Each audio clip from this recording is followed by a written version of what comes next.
नमस्कार, मैं हूं पूजा सिंह और आप देख रहे हैं हमारा ये खास बुलेटिन। चलिए बुलेटिन की शुरुआत करेंगे आज की कुछ खास बड़ी खबरों के साथ। प्रधानमंत्री नरेंद्र मोदी का जापान दौरा कई मायनों में ऐतिहासिक साबित हुआ है।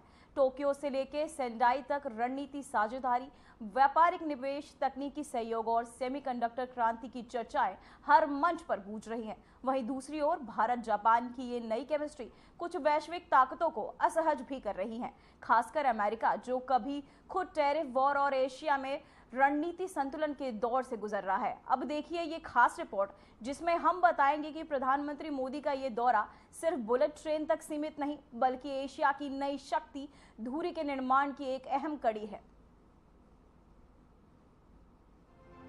प्रधानमंत्री नरेंद्र मोदी की 2 दिवसीय जापान यात्रा का समापन हो चुका है, लेकिन इसकी गूंज अब केवल भारत और जापान तक सीमित नहीं बल्कि वॉशिंगटन, बीजिंग और मॉस्को तक सुनाई दे रही है। पहले दिन प्रधानमंत्री नरेंद्र मोदी ने जापानी प्रधानमंत्री फूमियो किशिदा के साथ मुलाकात कर व्यापार, रक्षा और टेक्नोलॉजी सहयोग को एक नई दिशा दी। भारत जापान इकोनॉमिक फोरम में प्रधानमंत्री मोदी का मजबूत संदेश साफ था कि हम केवल साझेदार नहीं, भविष्य के निर्माता हैं। और यहीं से शुरू हुआ जापान भारत साझेदारी की वो स्क्रिप्ट जो अमेरिका के लिए एक सिग्नल बन गई। दूसरे दिन प्रधानमंत्री नरेंद्र मोदी सेंडाई पहुंचे, जहां उन्होंने टोक्यो इलेक्ट्रॉन फैक्ट्री का दौरा किया। ये वही कंपनी है जो वैश्विक सेमीकंडक्टर आपूर्ति श्रृंखला में एक अहम कड़ी है। प्रधानमंत्री नरेंद्र मोदी ने उत्पादन, प्रशिक्षण और नवाचार केंद्रों का निरीक्षण किया और साफ कहा कि भारत जापान सहयोग का ये नया दौर युवाओं को अवसर और उद्योग को स्थायित्व देगा। भारत और जापान एक free, open, peaceful, prosperous and rules based Indo Pacific के प्रति पूरी तरह से प्रतिबद्ध है। आतंकवाद और साइबर सिक्योरिटी को लेकर हमारी चिंताएं समान है। डिफेंस और मैरीटाइम सिक्योरिटी से हमारे साझे हित जुड़े हुए हैं। हमने निर्णय किया है कि डिफेंस इंडस्ट्री और इनोवेशन के क्षेत्र में आपसी सहयोग को और सशक्त किया जाएगा। Friends, India and Japan partnership is rooted in mutual trust, reflects our national priorities, and is shaped by our shared values and beliefs. Together, we carry a common dream of peace, progress, and prosperity of our peoples and for the world. Excellency, आपकी मित्रता के लिए मैं पुनः हार्दिक आभार व्यक्त करता हूं और अगली एनुअल समिट के लिए आपको भारत यात्रा का सादर आमंत्रण देता हूं। अरिगातो गोजाइमासु। फ्रेंड्स, ह्यूमन रिसोर्स एक्सचेंज इसके एक्शन प्लान के तहत अगले 5 वर्षों में अलग अलग क्षेत्रों में दोनों तरफ से 5 लाख लोगों के आदान प्रदान को प्रोत्साहन दिया जाएगा। इसमें 50,000 स्किल्ड भारतीय जापान के अर्थव्यवस्था में सक्रिय योगदान देंगे। भारत और जापान की भागीदारी दिल्ली और टोक्यो तक ही सीमित नहीं रहेगी। अब भारतीय स्टेट्स और जापानी प्रीफेक्चर्स इसके बीच संस्थागत सहयोग के माध्यम से जुड़ाव और गहरा होगा। इससे trade, tourism, education and cultural exchanges के नए द्वार खुलेंगे। भारत की सेमीकंडक्टर नीति अब केवल घरेलू पहल नहीं रही, ये वैश्विक साझेदारी का हिस्सा बन चुकी है। जब एक भारतीय प्रधानमंत्री जापान में जाकर ऐसी फैक्ट्री का मुआयना करता है तो अमेरिका की सेमीकंडक्टर लॉबी चिंतित हो उठती है, क्योंकि भारत अब विकल्प नहीं प्रतिस्पर्धा बन रहा है। दूसरी अहम तस्वीर आई जापान की बुलेट ट्रेन से। प्रधानमंत्री नरेंद्र मोदी ने जापानी हाई स्पीड रेल नेटवर्क का अनुभव किया, लेकिन इस सवारी का संदेश प्रतीकात्मक नहीं था। ये Bharat Japan bullet train project के प्रति प्रतिबद्धता और भविष्य की गतिशीलता का संकेत था। इसके बाद प्रधानमंत्री नरेंद्र मोदी ने जापान के 16 प्रांतों के गवर्नर से मुलाकात की। यह अभूतपूर्व कूटनीतिक पहल थी। राज्यों और प्रांतों के बीच सीधा संवाद भविष्य में व्यापार और सांस्कृतिक संबंधों को मजबूती देगा।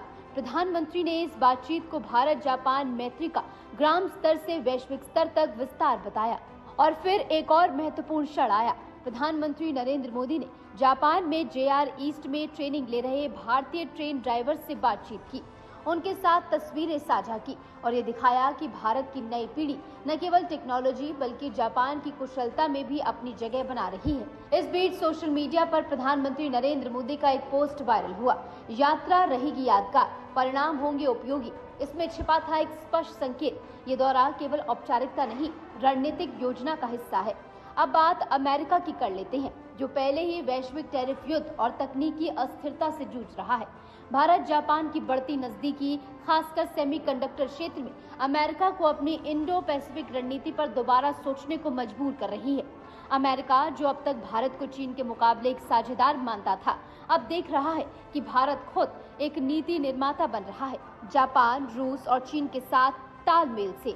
अब प्रधानमंत्री नरेंद्र मोदी चीन के तियानजिन रवाना हो चुके हैं, जहां वे 31 अगस्त और 1 सितंबर को SCO शिखर सम्मेलन में हिस्सा लेंगे। इस सम्मेलन में रूस और चीन के राष्ट्रपतियों के साथ उनकी बैठकें संभावित वैश्विक समीकरणों को और प्रभावित कर सकती हैं। जापान दौरा जितना तकनीकी था, उतना ही रणनीतिक भी। भारत अब विकासशील देश की छवि से बाहर निकलकर रणनीतिक खिलाड़ी की भूमिका निभा रहा है और यही बात अमेरिका को भीतर तक बेचैन कर रही है। प्रधानमंत्री नरेंद्र मोदी की जापान यात्रा में जितनी राजनीतिक गहराई थी, उतनी ही व्यावसायिक विस्तार भी। आने वाले हफ्तों में जब चीन में SCO सम्मेलन की तस्वीरें सामने आएंगी, तब ये साफ हो जाएगा कि भारत अब केवल संतुलन बनाने वाला नहीं, एशिया की धुरी बदलने वाला देश बन चुका है। Bureau report, Aryan TV.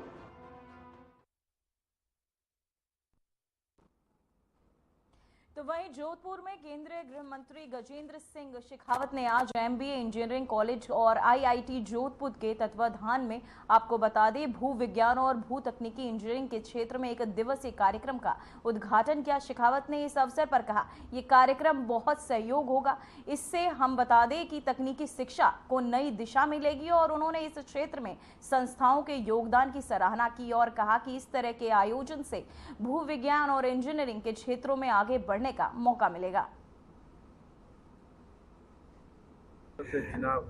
MBM engineering college, IIT Jodhpur, Jio technical science association of India के जोधपुर चैप्टर, पॉलिटेक्निक कॉलेज, जीत इंजीनियरिंग कॉलेज, इन सब के संयुक्त तत्वावधान में आज एक दिन के कार्यक्रम का संयोजन भू विज्ञान जियो टेक्निकल इंजीनियरिंग विंग ने किया है।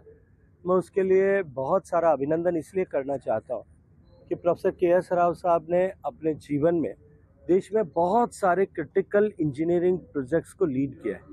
विशेष रूप से उल्लेखनीय, जिनके बारे में आज वो चर्चा अन्य विषयों के साथ करेंगे, उसमें चनाब पर जो रेलवे ब्रिज बना, इसके अतिरिक्त अंजीखंड ब्रिज रेलवे का जो बना, ये दोनों ही दुनिया के पहले और दूसरे नंबर के हाईएस्ट ब्रिज है। दोनों ही बहुत क्रिटिकल लोकेशन पर थे। दोनों में एकदम डिफरेंट तरह के टेक्नोलॉजी की आवश्यकता थी और इससे पहले भारत में इस तरह के सॉल्यूशंस बनाने के लिए हम दुनिया के दूसरे देशों पर, इंजीनियर्स पर निर्भर रहा करते थे। लेकिन प्रोफेसर KS राव ने जिस तरह से इनको लीड किया, उसने न केवल उन प्रोजेक्ट्स को पूरा किया, अपितु दुनिया के ऐसे क्रिटिकल इंफ्रास्ट्रक्चर भारत में बनाए जा सकते हैं, इंजीनियरिंग मार्वल्स क्रिएट किए जा सकते हैं। इस दिशा में भारत का मार्ग प्रशस्त किया, भारत का सम्मान पूरे विश्व भर में बढ़ाया। प्रोफेसर KS राव साहब आज इस ऐतिहासिक MBM इंजीनियरिंग कॉलेज, जिसने देश को अनेक इंजीनियर्स दिए हैं, बहुत सारे इंजीनियरिंग सॉल्यूशंस दिए हैं, उसमें पधारे हैं। निश्चित रूप से उनके आने, उनकी बातचीत से बहुत सारे इंजीनियर्स जो काम कर रहे हैं या इंजीनियर बनने की प्रक्रिया में, ऐसे स्टूडेंट्स के भविष्य को संवारने और उनके तो वहीं छत्तीसगढ़ के मुख्यमंत्री विष्णुदेव साय ने हाल ही में जापान और दक्षिण कोरिया की यात्रा के दौरान राज्य की संस्कृति और उद्योगों को वैश्विक मंच पर प्रस्तुत किया। उन्होंने कहा कि इन विदेशी यात्राओं के माध्यम से राज्य के उद्योगों को वैश्विक पहचान मिलेगी, जिससे छत्तीसगढ़ में भारी निवेश आने की संभावना है। वहीं मुख्यमंत्री ने टोक्यो, ओसाका और सियोल में आयोजित इन्वेस्टर कनेक्ट कार्यक्रम की सफलता को लेकर आशावादी दृष्टिकोण व्यक्त किया है। तो वहीं आशावादी दृष्टिकोण के साथ ही उन्होंने कहा कि छत्तीसगढ़ को एक उद्योग और पर्यटन हब के रूप में स्थापित करने की बात भी उन्होंने कही। के पेविलियन में रोज आते थे, ये हम लोगों के लिए, छत्तीसगढ़ के लिए बड़ा सौभाग्य का विषय है। और उसी तरह से जापान की संस्कृति को भी बहुत करीब से देखने का हम लोगों को अवसर मिला है और ये सीख मिली है कि कैसे हम लोग अपनी संस्कृति को भी उद्योग और पर्यटन से जोड़ के प्रदेश को आगे बढ़ा सकते हैं। और हम लोगों ने टोक्यो, ओसाका और सियोल, ये तीनों जगह इन्वेस्टर कनेक्ट का आयोजन हुआ था, जिसमें एशिया महाद्वीप के बहुत से बड़े बड़े उद्योगपतियों से मुलाकात करने का अवसर मिला और उनको भी छत्तीसगढ़ को जानने का अवसर मिला है। और 6 MOU हुए हैं विभिन्न क्षेत्रों में, खाद्य प्रसंस्करण, स्किल डेवलपमेंट, पर्यावरण संरक्षण, इलेक्ट्रॉनिक्स और EV जैसे सेक्टर में ये 6 निवेश प्रस्ताव दिए हैं, जिसमें सरताज फूड्स, SAS सानुआ, बायोसीड्स, बियानी ग्रुप और मॉडर्न टेक, ये कंपनियों के साथ MOU हुआ है। आने वाले समय में ये इन्वेस्ट करेंगे हमारे छत्तीसगढ़ में, जिससे विकास को भी, मतलब उद्योग को भी विकास मिलेगा और हमारे लाखों लोगों को रोजगार भी मिलेगा।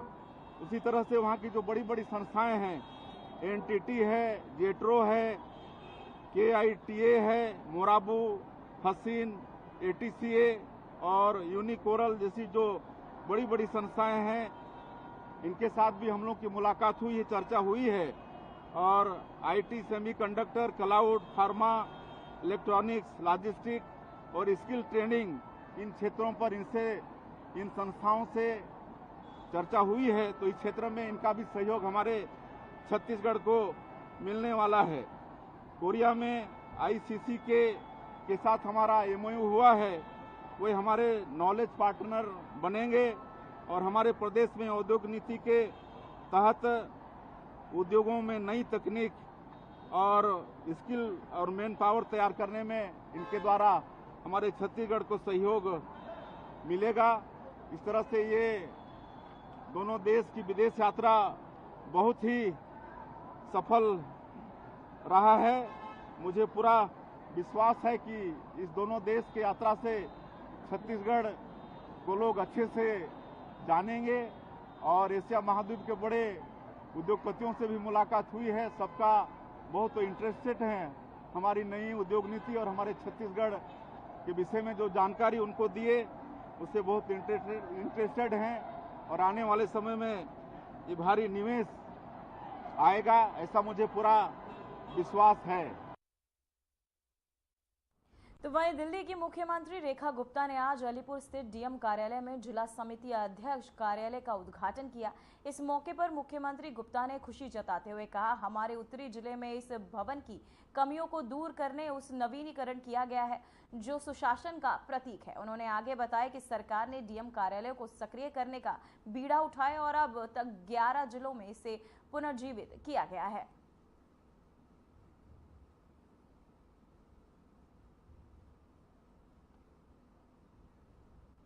नॉर्थ डिस्ट्रिक्ट, इसमें हमारे पूरी बिल्डिंग में जिस तरह की खामियां पहले के समय में होती थी, आज उन सभी को ठीक करके इसको पूरा रेनोवेट करके तैयार किया गया है, जो कि सुशासन के प्रतीक होते हैं DM ऑफिसेस।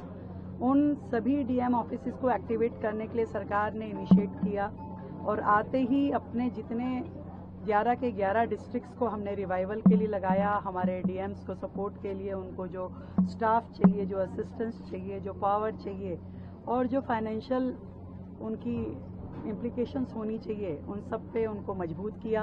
हमारा विज़न ये है कि हम अपने मिनी सचिवालय बनाएं अपने 11 डिस्ट्रिक्ट में। इनफैक्ट इन 11 डिस्ट्रिक्ट को भी हम एमसीडी के 12 जोन के इक्विवेलेंट पूरा उनकी बाउंड्रीज को करने जा रहे हैं, ताकि किसी भी प्रकार के कार्य में कोई अलग अलग प्रकार की जो बाउंड्रीज होती है वो डिस्टर्ब ना करे। सारे काम स्ट्रीमलाइन होने चाहिए। हर प्रकार से सभी अधिकारियों को अपना एरिया और अपना दायित्व का पूरा ज्ञान होना चाहिए और कोई भी अपने कर्तव्य के पालन से छूटे ना। इस तरह का पूरा एक सुशासन का माहौल हम दिल्ली में लाना चाहते हैं और डीएम ऑफिसेज उसमें एक बहुत इम्पॉर्टेंट जो मार्क है, उसमें इम्पॉर्टेंट अस्तित्व है उसका। और हमारे जो चेयरमैन हैं इसमें जनता के सीधा सीधा संपर्क में है, उसमें रेगुलर उनकी जन सुनवाई हो, सभी अधिकारी उस जन सुनवाई को अटेंड करें। जनता बेझिझक होकर के हमारे डीएम ऑफिसेज में आए, हमारे चेयरमैन से मिले, हमारे मजिस्ट्रेट से मिले और उन सब से अपनी समस्याओं का समाधान इन ऑफिसेज से लेके जाए। यही हमारा प्रयास है और यही हमारी प्रतिबद्धता है। तो बिहार की सियासत में आज विपक्ष ने एकजुटता का नया चेहरा दिखाया। वोटर अधिकार यात्रा के आखिरी दिन समाजवादी पार्टी के अध्यक्ष अखिलेश यादव उस मंच पर पहुंचे जहां कांग्रेस और आरजेडी पहले से ही बीजेपी पर हमलावर है। अखिलेश ने न सिर्फ बीजेपी पर तीखा हमला बोला बल्कि चुनाव आयोग को भी कटघरे में खड़ा किया। उन्होंने कहा, आपको बता दें कि उन्होंने कहा कि अवध के जैसे बीजेपी को हटाया वैसे ही अब मगध भी हटाएगा। वहीं अखिलेश के शब्दों से एक साथ कई सियासी ध्रुवों में हलचल मच गई। देखिए ये हमारी खास रिपोर्ट। बिहार की राजनीति इन दिनों एक यात्रा के इर्द गिर्द सिमट आई है। एक यात्रा जो सिर्फ किलोमीटर नहीं बल्कि सियासी समीकरण बदलने का दावा कर रही है। 16 दिन 13,000 किलोमीटर और दर्जनों जिलों से गुजरती हुई वोटर अधिकार यात्रा आज आरा में अपने अंतिम मुकाम पर पहुंची। लेकिन इस समापन को जिस बात ने और भारी बना दिया वो था समाजवादी पार्टी के अध्यक्ष अखिलेश यादव का पहुंचना। साफ संकेत है 2025 की लड़ाई सिर्फ बिहार की नहीं बल्कि पूरे देश की होगी। सारण से शुरू हुई यात्रा जैसे जैसे अपने पड़ाव तय करती गई, जनता का समर्थन और विपक्ष का स्वर दोनों तेज होते गए। लेकिन आखिरी दिन अखिलेश यादव की एंट्री ने राजनीतिक टेम्परेचर को और चढ़ा दिया और मंच से उन्होंने हुंकार भरी।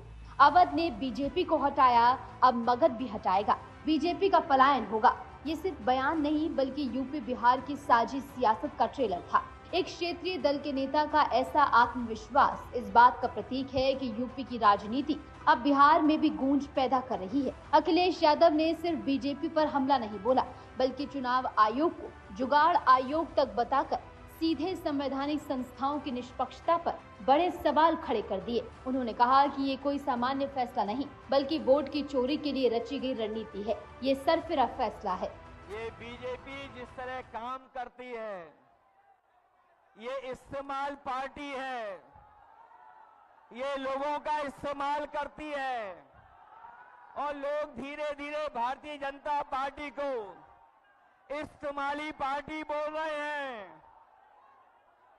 ये इस्तेमाल करेगी और उसके बाद उन्हें बर्बाद कर देगी। यह केवल इस्तेमाल करती है पार्टी, बल्कि उन्हें बर्बाद भी करने का काम कर रही है, जिससे हमें आपको सबको उम्मीद थी कि चुनाव आयोग निष्पक्ष काम करेगा, हमारे आपके अधिकार के वोट के उसकी संरक्षण करेगा, संविधान को बचाएगा। लेकिन आयोग जिस तरीके से काम कर रहा है, बीजेपी से मिलकर काम कर रहा है, ये चुनाव आयोग नहीं, ये भारतीय जनता पार्टी ने इसको जुगाड़ आयोग बना दिया है। ये चुनाव आयोग अब जुगाड़ आयोग हो गया है और जो एसआईआर हुआ है, इससे सरफरा कोई फैसला नहीं हो सकता है। जो भारतीय जनता पार्टी के इशारे पर ये जो सर का सिरफरा फैसला लिया है, यहां बिहार की जनता ये सब देख रही है। बिहार की जनता ने ये भी देखा है कि जहां पर युवा पलायन करते थे, उन्हें तेजस्वी ने नौकरी रोजगार देने का काम किया था। इस बार जब तेजस्वी होंगे तो बेरोजगारों का पलायन नहीं होगा, इस बार बीजेपी का पलायन होने जा रहा है। इस आरोप से साफ हो गया कि विपक्ष अब सिर्फ चुनावी मुद्दों पर नहीं बल्कि संस्थागत संतुलन पर भी खुलकर लड़ाई लड़ने के मूड में है। तो वहीं बीजेपी के खिलाफ मोर्चा खोलते हुए कांग्रेस नेता और लोकसभा में विपक्ष के नेता राहुल गांधी ने अपनी तीखी टिप्पणी में बीजेपी को घेरते हुए कहा कि इन्होंने महाराष्ट्र में चुनाव चोरी किया, हरियाणा में किया, लोकसभा चुनाव में वोट चोरी की, लेकिन हम बिहार का चुनाव इन्हें चोरी नहीं करने देंगे। ये बयान न केवल बीजेपी के खिलाफ तीव्र आरोप है बल्कि बिहार विधानसभा चुनाव के समीप आते ही विपक्ष के और भी मजबूत होने का इशारा है। राहुल गांधी की ये बातें जैसे वोट चोरी, लोकतंत्र की रक्षा और सतर्कता का संदेश देती हैं। बहनों, इन्होंने महाराष्ट्र में चुनाव चोरी किया, हरियाणा में किया, लोकसभा में किया, मगर हम बिहार का चुनाव इनको चोरी नहीं करने देंगे।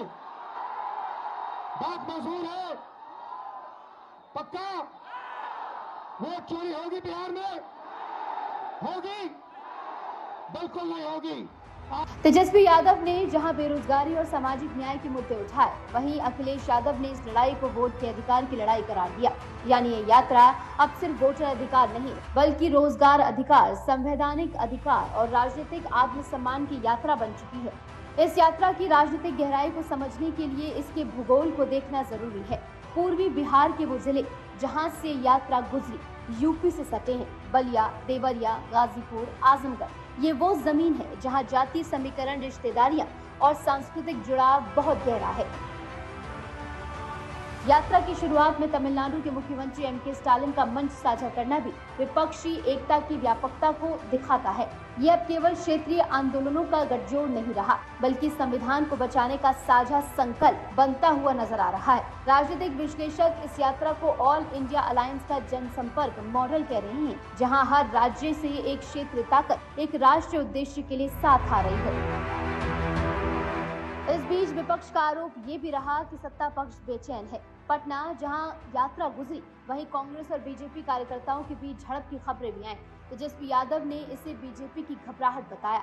उन्होंने कहा कि वे शुरू से हिंसक रहे हैं और अब डर के मारे बेचैन हैं।